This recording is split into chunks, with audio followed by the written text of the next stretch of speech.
ये परंपराएं जो हमने बना रखी हैं, ये ही हमारा दुख का मूल है, जड़ है ये दुख की।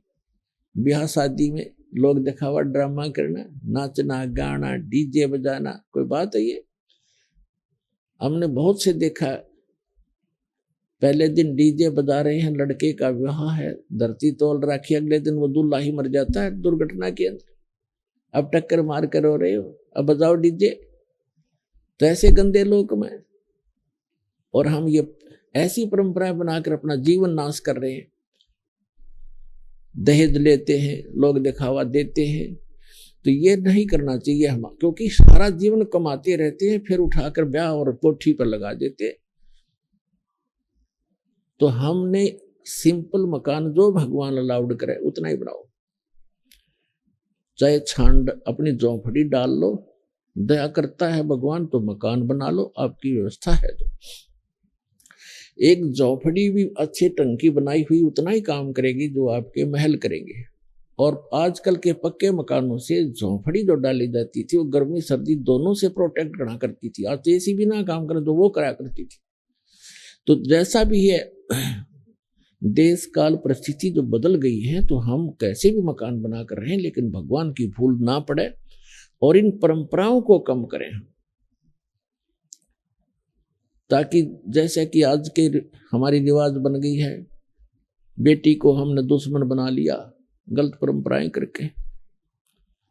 क्योंकि लड़की विवाह जन्म होते ही हम ये मान लेते हैं ये बाहर बन गई, क्योंकि इसका विवाह करना 2-4 लाख रुपया लगाने पड़ेंगे तब कोई ग्रहण करेगा, फिर उसको बच्चा होगा, कदे पी लिया, कदे छूत छक, कदे फलाना, फिर भात हो गया। तो ये क्या आवश्यकता है इन चीजों की? ये अपने ये मैन मेड है, गॉड मेड नहीं है। और हमने इनको खत्म करना पड़ेगा। तो बेटी देखना, सब चाह करेंगे बेटी हो, क्योंकि वजन ही नहीं रहेगा हमारे ऊपर। तो और बेटी बिना फिर बेटे के गाडोगे, बेटी ना होगी तो फिर ब्याह कितना होगा, अगला बेटी ना होगी तो किसे क्या। तो हमारी बुद्धि पर पत्थर पड़ गए, हम भगवान से दूर होकर समाज में ही रंग गए और उसी दृष्टिकोण से सोचने लग गए। तो इनसे ऊपर उठना पड़ेगा, तब हम भक्ति कर सकते हैं। हम सतलोक चलना है तो इन मर्यादाओं का अपना पालन करना पड़ेगा। यदि आप विद्यार्थी हैं तो विद्यार्थी वाला ही काम करे, और फिर वो अगर वो बच्चों में गधों पर बैठकर घूमता है गांव में जाकर तो विद्यार्थी नहीं है और स्कूल आता नहीं है। इस प्रकार आप जी ने ये अन्य परंपराएं त्यागनी होंगी। तो कहने का भाव यह है कि परमात्मा स्वयं आते हैं, एक लीला करके दिखाते हैं कि भक्त को केवल इतना ही पर्याप्त है, इससे अधिक नहीं। कबीर साहब कहते हैं, कहा चनावे मेड़िया ये लंबी बीत उसारे, घर तो 3.5 हाथ भाई गणात पौड़े 4। क्या प्रसन्न हो रहा है? लंबी लंबी द्वार खींच कर लंबी लंबी मेड़िया बनाता है, बड़े दीवाने बनाकर ऊंची ऊंची कोठियां गाड़ रहा है, महल हवेली बना रहा है। परमात्मा कहते हैं, घर तो 3.5 हाथ गणाते पौड़े 4। 3.5 ऊंट हाथ कहते हैं 3.5 हाथ को। ये जो हाथ है यहाँ से लेकर यहाँ तक कौनी तक, ये एक हाथ कहलाता है। और प्रत्येक स्त्री या पुरुष का अपना शरीर 3.5 हाथ का होता है।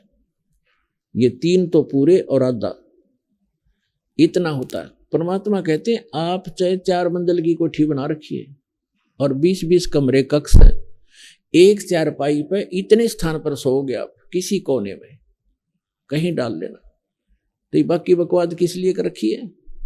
तो परमात्मा कहते हैं, घर तो 3.5 हाथ और गणा तो 3.25।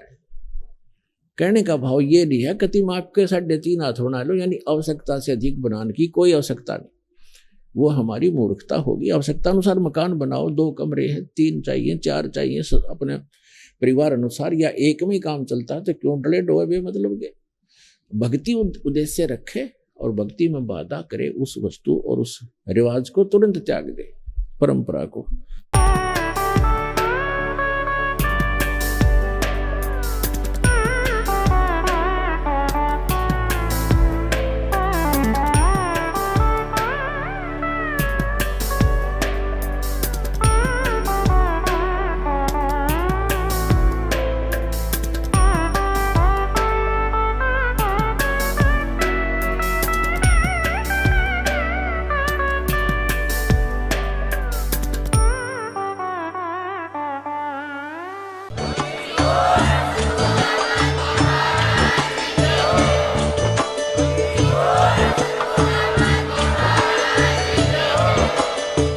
सुन रहे थे जगत गुरु तत्वदर्शी संत रामपाल जी महाराज जी के मंगल प्रवचन। अधिक जानकारी के लिए विजिट कीजिए हमारी वेबसाइट www.jagatgururampalji.org। संत रामपाल जी महाराज जी के शुभ आशीर्वाद से पूरे विश्व भर में 500 से भी ज्यादा नाम दीक्षा केंद्र हैं, जिन पर संत रामपाल जी महाराज जी द्वारा ऑनलाइन निशुल्क नाम दीक्षा दी जा रही है। अपने नजदीकी नाम दीक्षा केंद्र का पता करने के लिए संपर्क करें 8222880541।